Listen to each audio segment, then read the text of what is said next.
আসসালামু আলাইকুম রহমতুল্লাহ বরকাতু নাহমাদুহু ওয়া নুসাল্লি আলা রাসূলিহিল কারীম আম্মা বাদ। প্রিয় শ্রোতা ও দর্শক, আশা করছি আল্লাহর রহমতে ভালো আছেন, আমরাও ভালো আছি। প্রশ্ন হয়েছে জনাব আবির আব্দুল্লাহ থেকে, স্বপ্নে মৃত্যু ব্যক্তি কিছু দিতে দেখলে কি হয়?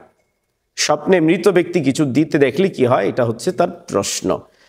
স্বপ্নে মৃত ব্যক্তি কিছু দিয়েছে আপনাকে, অথবা আপনি মৃত ব্যক্তিকে কিছু দিয়েছেন, এই ধরনের যে বিষয়টা, এটা একটু ব্যাখ্যা সাপেক্ষ বিষয়।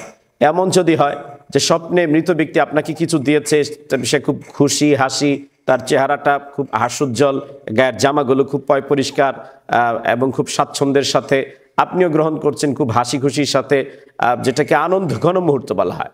তো এই ধরনের যদি হয় তখন একরকম ব্যাখ্যা হবে। আর যদি এমন হয় যে আপনাকে কিছু একটা দিচ্ছে, আপনি ভয় পাচ্ছেন এবং দেওয়ার অবস্থাটাও ভয়ঙ্কর, অথবা আপনি দিচ্ছেন আপনি ভয় পাচ্ছেন, তো এই মৌলিকভাবে আমি দুইটা ভাগ করলাম। প্রথম যে ভাগটা, আপনাকে কিছু একটা দিচ্ছে, আপনি খুশির সাথে গ্রহণ করছেন, এমন যদি হয় এবং সেও দিচ্ছে খুব স্বস্তি ফুর্তির সাথে আনন্দের সাথে, দেওয়ার অবস্থাটা খুব চমৎকার, এই ধরনের যদি কিছু একটা হয়, তখন এর মানে হচ্ছে আপনার দুনিয়াতে ভালো একটা কিছু হবে। আপনি ভালো, অতি শীঘ্রই আপনার ভালো কিছু হবে, আপনার ভয় পাওয়ার এবং এটাকে খুব বেশি আমলে নেওয়ার, প্রভাবিত হওয়ার কিছুই নেই। আর এমন যদি হয় ভয়ঙ্কর কিছু দিচ্ছে, ভয়ঙ্কর অবস্থায় দিচ্ছে, আপনিও ভয় পাচ্ছেন, ঘেমে যাচ্ছেন, তো এইটা অনেক সময় ব্ল্যাক ম্যাজিকের কারণে হয়। কেউ আপনাকে ব্ল্যাক ম্যাজিক করলো, তো এটা মানুষ স্বপ্নে নানা রকম ভয়ঙ্কর কিছু দেখার মধ্য দিয়ে হয়। এক্ষেত্রে আপনি কি করবেন, এই সাজেশনটাও আমি আপনাকে করি।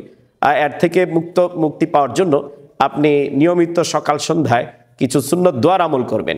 বিশেষ করে 3 কুল আউযু বিরাব্বিন নাস, কুল আউযু বিরাব্বিল ফালাক, কুল হুয়াল্লাহু আহাদ, এই আমলগুলো আপনি করবেন, নিজে করবেন। বাদ মাগরিব, বাদ ফজর সন্তানদেরকে ফু দিবেন, এই কাজগুলো করবেন। ওয়া মা আলাইনা ইল্লাল বালাগ। আসসালামু আলাইকুম ওয়া রাহমাতুল্লাহ।